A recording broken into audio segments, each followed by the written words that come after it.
is your host, Latoya Cooper. Welcome back to the Music Meets the Boardroom podcast, where we're focused on connecting ambitious artists like yourself with the right tools and resources to build a strong business foundation. Everyone, help me welcome our amazing guest, Trifina Wade. Thank you so much for being here today. Yes, I've been waiting for this moment to just catch up with you. Yeah, it's been a while. Yeah. I know. You have been traveling. You have done so many different things, even in just like the midst of this COVID, you still are achieving some amazing, wonderful elements in your life. But before we get into those, I just want to take a moment and allow you to share a little bit about yourself and your background before we just talk about all the things that you've achieved and your mission in relationship to those. So just share a little bit about yourself. Okay. Well, like you said, my name is Trifina Wade. I'm originally from Columbus, Ohio. I've been living in New York for the past 14 years. I've been based out of New York for the past 14 years working as a professional actor. And I've been, traveling internationally, traveling throughout the United States as an actor. Also, I'm a writer as well. So I self-published a book in 2017 called The Heart Works, a collection. And I mean, I'm basically a lover of the arts. I'm a professional actor. I'm a lover of travel. I'm an adventurer. I love sharing stories and telling stories and really just kind of encouraging people to live fearlessly, which I know we're going to talk about in this podcast. But yeah, that's kind of a little bit about me. I don't know if you want to know where I went to school. I studied theater at Howard University in Washington. Okay. Yes, HU, You know what? That was my dream to go to that school. And really? I'm still working to forgive my father for not letting me go. I know that's horrible. I know I shouldn't say that, but it's real. That was like my dream. I worked really hard to get into Howard and I got in, and 2 weeks before I didn't go. Oh no. I ended up staying close to home. Okay. Close to where Dad wanted me to be. Yeah. But yeah. Every time I hear someone that graduates from there, it's just like reliving that dream. But it's never too late. I can still go back and get my degree. It's never too late. You can go and get some degree, child. Yes. Your life is so just rich with adventure. And you mentioned about living fearlessly and how you are from Ohio and you lived in New York. You made that leap to move to New York. Yeah. One thing that you haven't mentioned is that you are so rich with travel.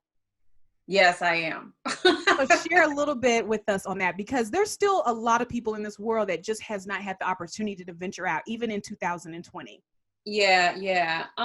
Well, I mean, I just can't remember from the time that I was a little kid, I always wanted to just see the world. Like I remember I used to say when I was a kid, I want to go to Australia and Africa. Like that's what I would say. And I had no idea, at that time, I had no idea that Africa was a continent with, 50 some odd countries. And, I didn't know that it just in my mind, those two places were like everything. Like, amazing to think about, and so the first time I went overseas wasn't until college. I studied abroad at the University of Ghana in Ghana, West Africa. Oh, really? I did a semester. I learned something new about you every time I talk to you.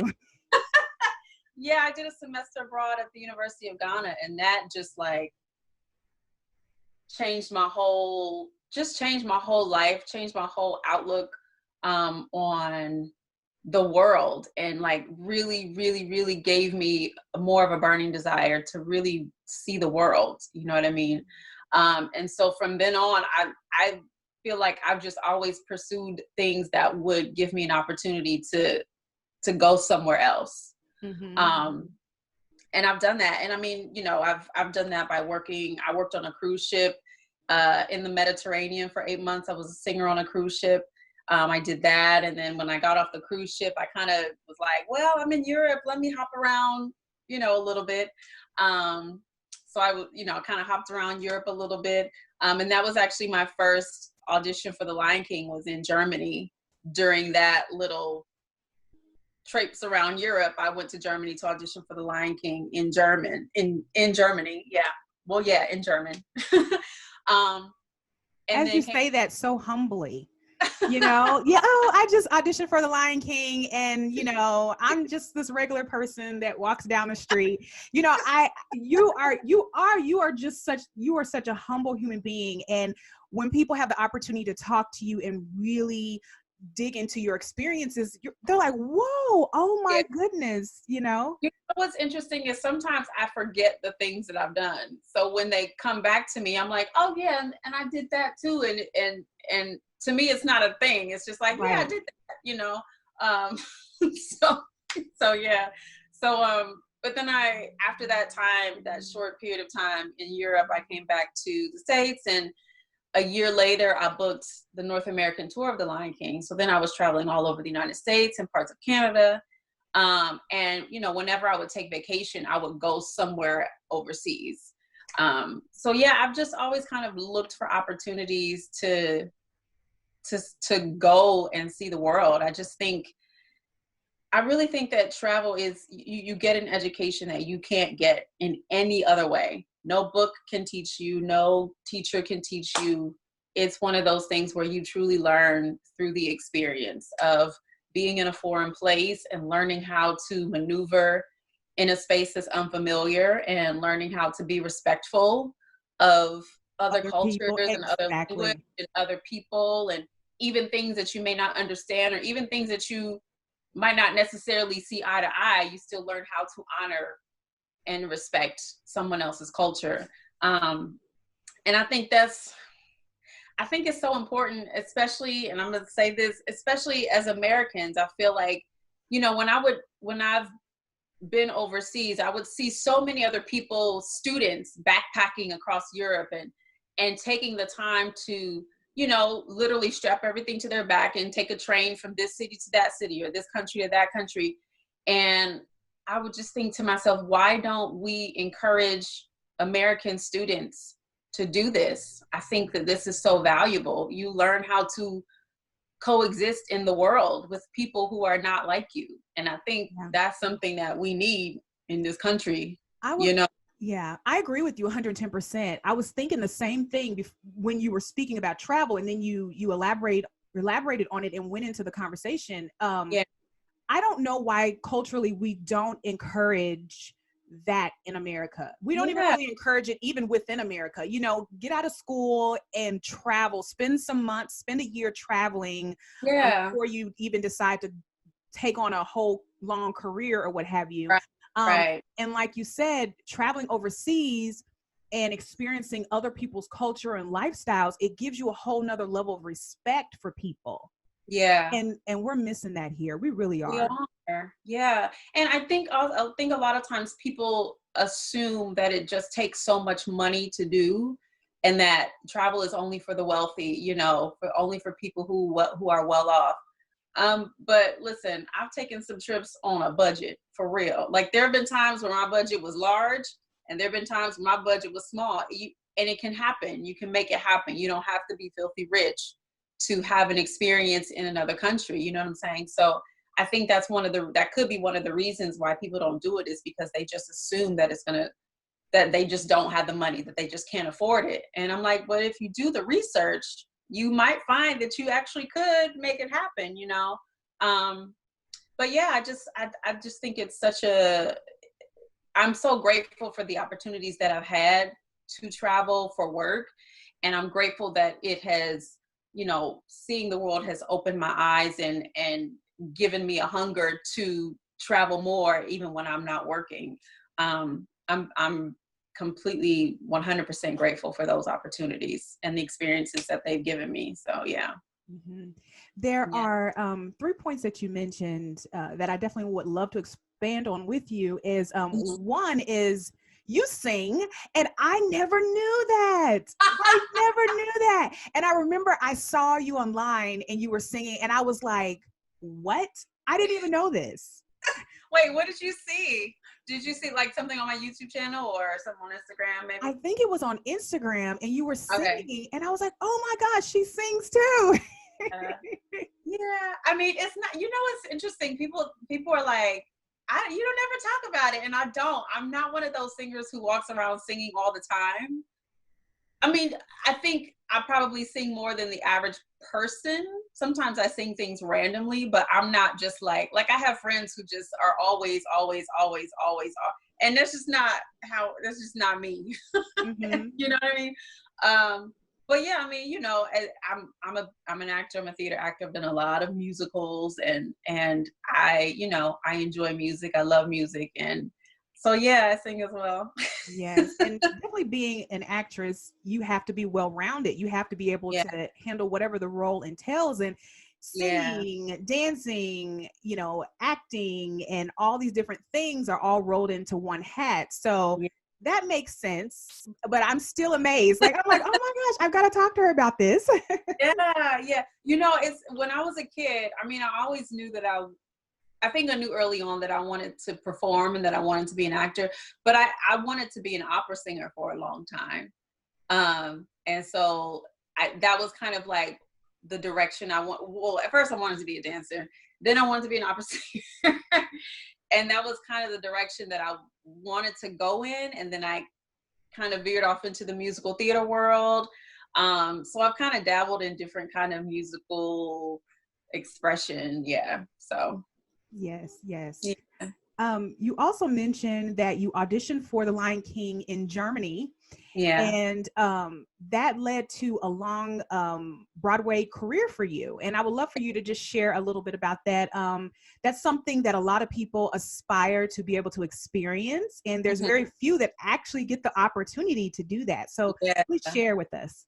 Yeah. Well, as an actor, as a performer, I saw The Lion King a couple years after it, first premiered on Broadway, debuted on Broadway. And it was one of those moments where I was like, this is the show. This is the show that I have to be in. I just knew, this is the show I have to be in. So it was my dream for a really long time to be in The Lion King. And I used to go to, they would have like these open calls. I don't know if anybody is an actor or knows about that world. A lot of times they'll have open calls for shows that are happening. So I went to a couple open calls, and then after going to a couple, I was like, okay, I'm not going to any more open calls. We're done with that. So, when I was working on the cruise ship, one of my castmates on the cruise ship actually had the casting information for the show in Germany, in Hamburg, Germany. So he was like, you can maybe send them your stuff and see what they say. So I emailed, the people, sent them my headshot and resume, sent them my, clips of me singing or whatever. And they emailed me back like within a couple of days. And they were like, actually, we're looking for someone immediately. Can you come to Hamburg and audition? And I was like, sure, absolutely. Yeah. I don't speak a lick of German. I don't. So, they sent me the material. Of course, all the materials in German. And I was like, I don't know what I'm doing. Oh my goodness. So thankfully, another castmate on the ship spoke German pretty fluently. So she was kind of able to help me like with pronunciation, certain words and things like that. So I went to Germany. I did the audition, didn't get it, which was totally fine. I was like, that's fine with me. Then came back to the States. And I think maybe it was about a year later where I was called in for the role of Shenzi, originally the hyena. And so I went in for that audition, and I wanted to be Nala. I was like, I don't want to be the hyena, I want to be Nala. So but I went to the audition, and got a call back, went to the callback, and in the midst of the callback they were like, oh, we want you to read for Sarabi. And I was like, I don't really know. Like, I knew who she was. I knew she was the queen. She's Simba's mother, but I didn't really remember everything that she did in the context of the stage version of the show. Mm-hmm. But ended up auditioning for Sarabi, got a couple callbacks and booked it. Yeah. Yes. And originally when I booked it, they wanted me to come. At that time, there was a company in Las Vegas. And so they wanted me to come to Las Vegas for a short, like to fill in for a short amount of time. And I was like, oh, that's interesting that they would, have me come and teach me the whole show just to be there for like a couple of months. But then they ended up not using me for that. And then I I think maybe it was like a month or two later, they called and asked me if I wanted to go on tour. So I was like, absolutely. So then like a week out, like they were like, can you be in Salt Lake City next week? And I was like, oh, okay, this is happening immediately.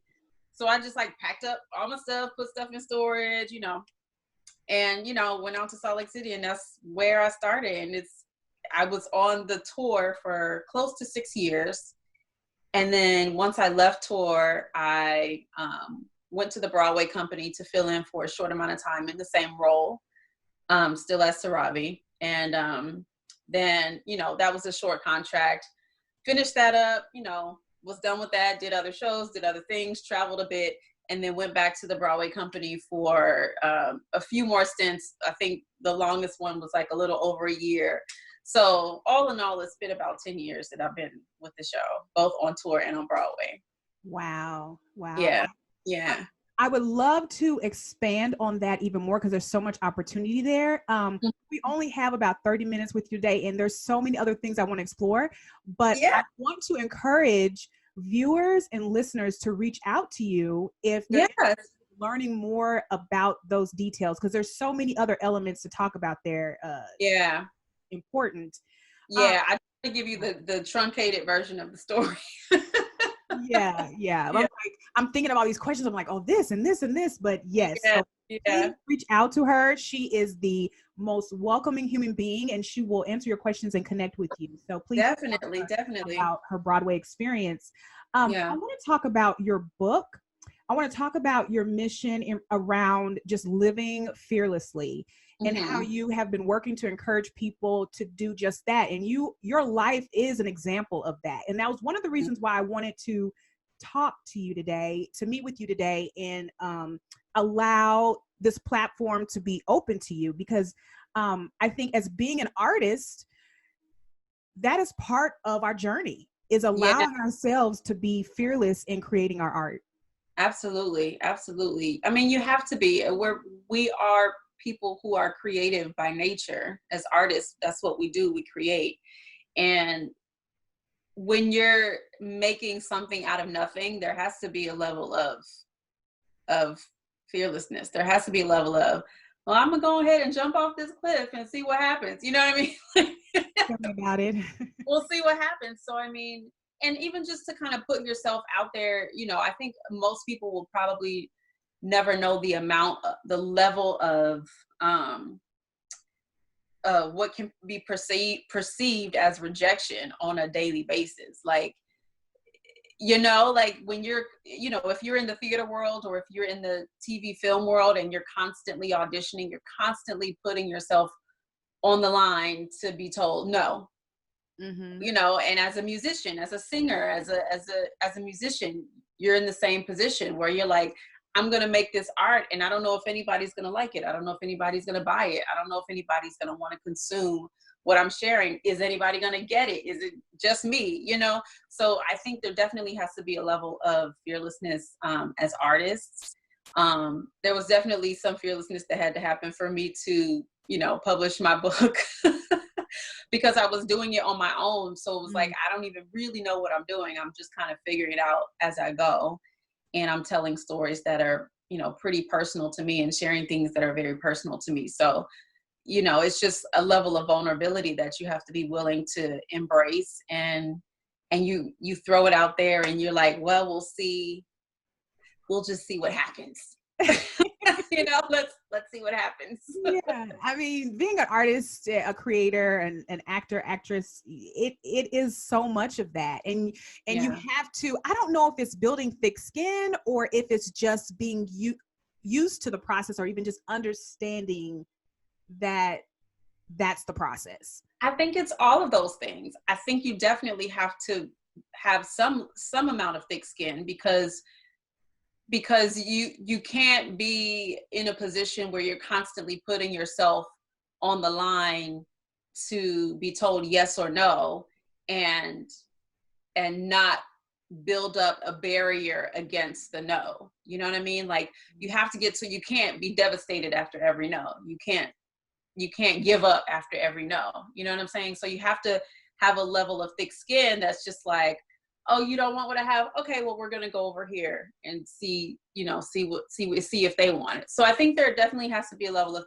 thick skin, but then after a while, you get used to it. It kind of, you just go with it. It's just okay, like what's next? like an audition is just a part of your day. You're not building up your whole day around it. It's just another thing you have to do today. I got an audition. I got to go grocery shopping. I got to go do laundry. I have a callback.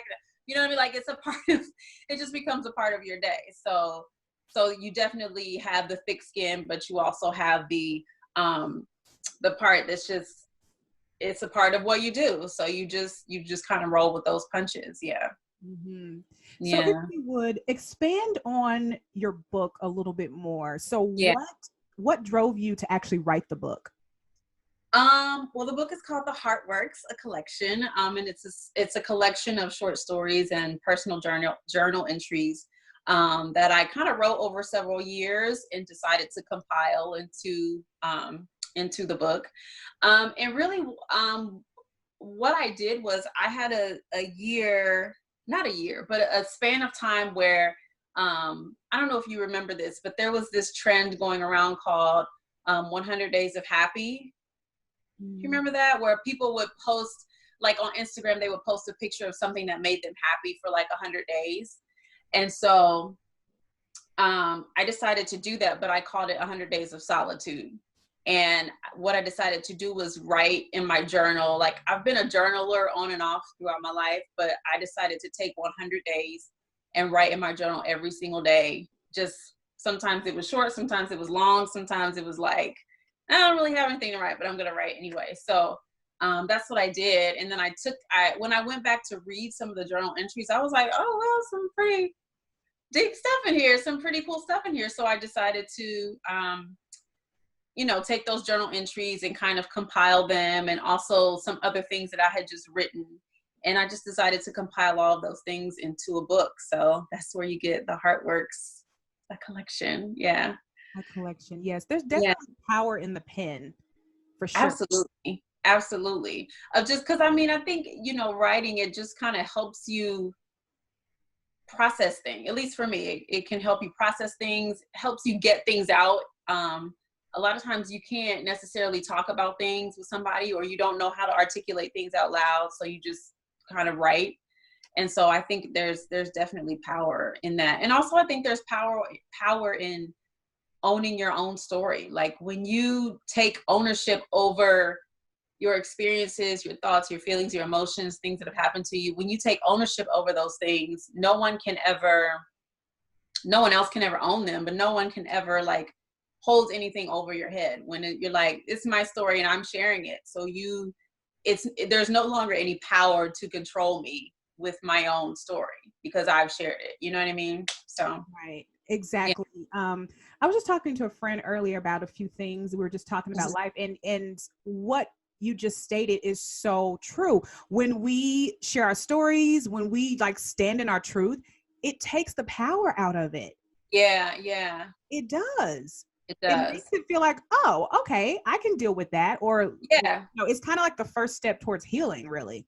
Absolutely. It's like, oh, that happened. Okay, it happened. I think the hardest part is just actually saying it, and just. I think so too, saying it out loud. And I think, when I talk about fearlessness as well, I think one of the most powerful things, and one of the first things you have to do when you're trying to confront fear is, well, for one, you got to realize, you got to know what you're afraid of. But then also, I think there's power in saying and speaking it out loud. Because I think that makes it a real thing. Like it's real for you. It doesn't necessarily have to be real for anybody else.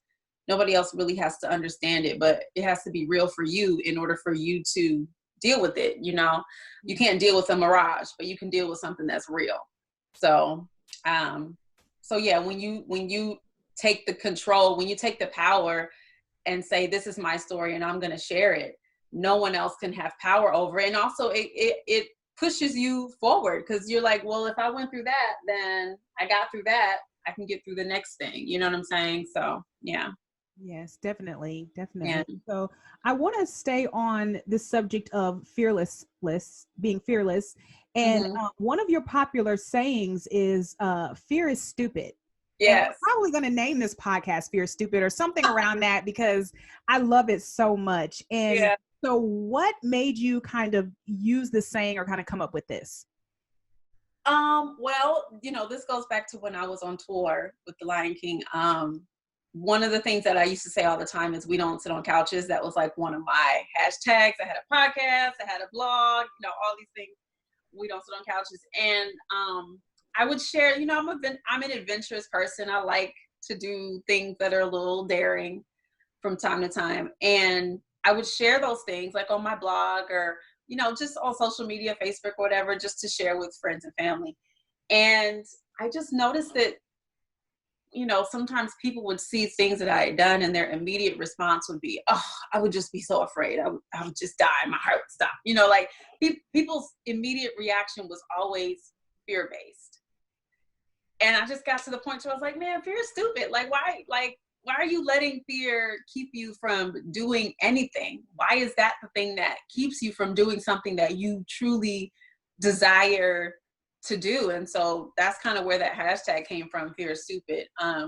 And I didn't really know, I wasn't planning for it to kind of like take off or whatever. I wasn't planning for people to really embrace that, but people really did kind of embrace the message of fear is stupid.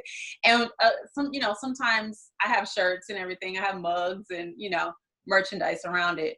And usually when I wear my shirt out and about and people see it, people are like, oh, you know what, you're right, fear is stupid. But I have had times where people would say, no, fear is necessary or fear is natural or whatever. And I think a lot of times people see that phrase or they hear me say it or they see the hashtag or whatever and they think, oh, you must not be afraid of anything, like nothing, you must not ever be afraid of anything. And I'm like, well, that's actually not the truth. But what I've decided is that I'm not going to allow fear to be the reason that I'm not going to allow fear to control me. I'm not going to allow fear to be the reason that I don't pursue, the dreams and the visions that God has given me or the passions that I have or, just living life fully, doing fun things, traveling, being adventurous, whatever. I don't want fear to be the reason that I don't do those things. So, yeah. Mm-hmm. Yeah. Absolutely. And also you have Fearless Fridays in I relation do. to that.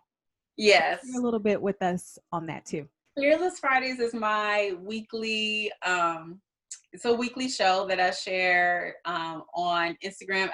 I have it on IGTV as well as on my YouTube channel. And really it's just, a weekly kind of reminder of living fully, living fearlessly, confronting fears, dealing with whatever is happening in life. It's encouragement, it's inspiration. I really enjoy doing it. And, I feel like in the time that we're living in now, we need it desperately because I feel like there's so much that's going on and the narrative that's kind of being, the narrative that's being shared oftentimes is fear-based. Fear-based, yep. And I've said it to people before, it's very easy to control people when they are living in fear. And so in this time that we're in where everybody's being cautious and everybody's being careful and some people and, people are doing things, things have been shut down and people are being extra careful with, cleanliness and with wearing masks and all these things. And I think it's important to use wisdom. And I think it's important to consider humanity and consider, I don't want to put myself in a position to make someone else sick. And I don't want to be in a position to get sick myself. I think it's important to use wisdom and to be cautious without allowing fear to be the narrative that is controlling that. You know what I mean? Yeah. Fearless Fridays is my weekly show that I use to encourage people and inspire people and share. Like if I have an epiphany that week, or if I just have a thought that I want to share, that's what I share on that show. So yeah. Yes. Well, you definitely inspire me. And I want to move into something else. First and foremost, you are absolutely gorgeous, by the way. Oh, thank you. And You are, and I love your Instagram, and I love your pictures that you share, and people are going to be able to see on YouTube that you're absolutely beautiful, and that you take care of yourself, and you're really strong into fitness. Yes. You have something else also in regards to being comfortable in your skin and embracing yourself as a beautiful person, as a beautiful woman. Would you please share a little bit with us on that? Are you talking about In Her Skin? Yes. Yes, In Her Skin. So In Her Skin is fairly new. It's an organization that at this point, it's a platform that I started with my friend Lucretia. We started it late last year. And it's really, at this point, it's a platform, and we are growing into an organization, and our goal really is to empower and inspire specifically Black women to be comfortable in their skin. That's why we call it In Her Skin. And we really want to create a safe space of community specifically for Black women to just feel comfortable and feel free and come together and connect in community with other Black women from all over the world, really. We've been doing this series called Oculus, a sister circle.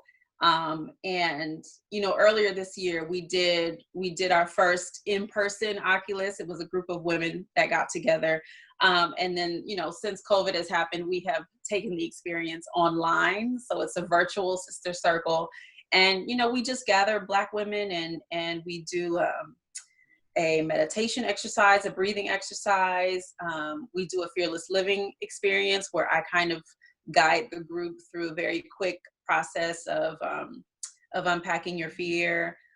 We also do a cleansing ceremony, and it's really just a beautiful space for, Black women to connect and come together and, and feel comfortable in our skin. Yes. And we need that, Yeah.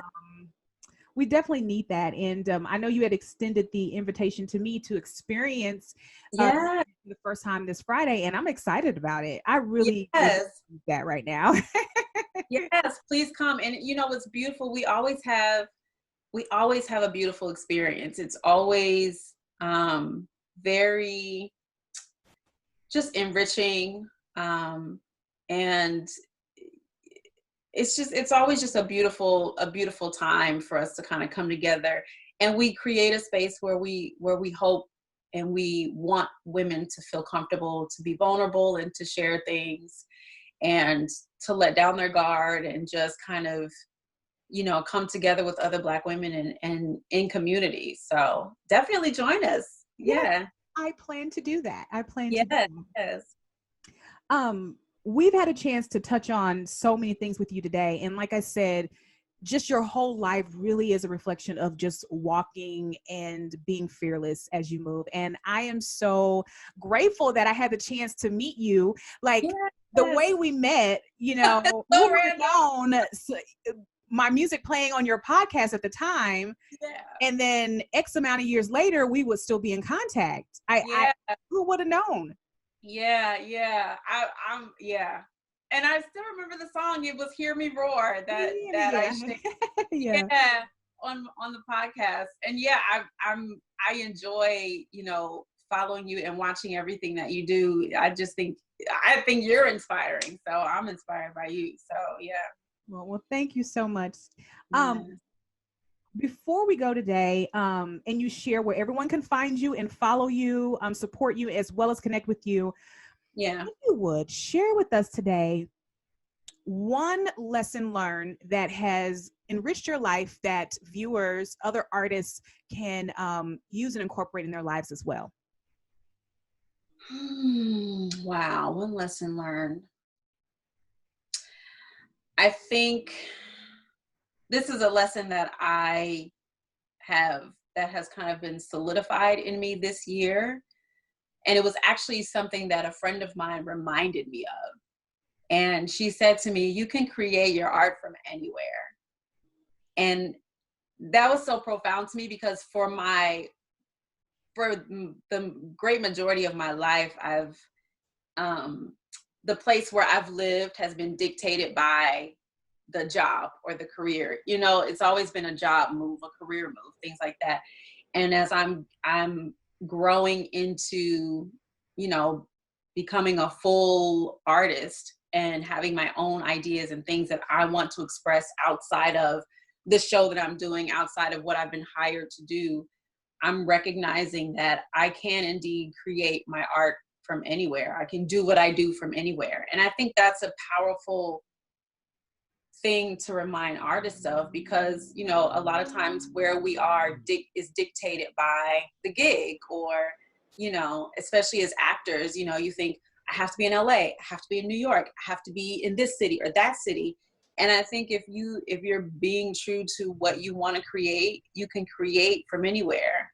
And if you need to go someplace to do that, you can, but you don't have to be bound to a location in order to create what you want to create. So, yeah. Thank you for that. That was very, very powerful and reassuring, because there are a lot of people who have a desire for certain things, but like you said, they feel like they have to be in a certain physical space in order to create those opportunities. And people like yourself, you are creating art, you are creating just experiences from anywhere. So thank you for that. So, thank you. Where can people find you, follow your Fearless Fridays, and be a part of what you're doing? Well, you can find me on Instagram at Trafina_Wade on Instagram. If you want to connect with In Her Skin, you can connect with us on Instagram as well, In Her Skin. You can find me on YouTube. Just put in my name, Trafina Wade, on YouTube, and all of my stuff will pop up. You're going to get Fearless Fridays. You're going to get performance videos. You're going to get travel videos. You're going to get all of that stuff.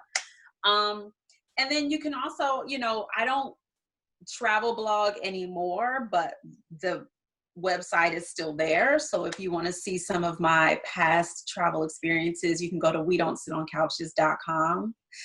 And I'm also moving into the coaching space, you know, coaching people specifically in fearless living. So if you go to my website, trafinawade.com, I mean, if you go there, you'll find everything. So you'll find coaching, you'll find fearless living, you'll find performance, you'll find everything. So, yeah.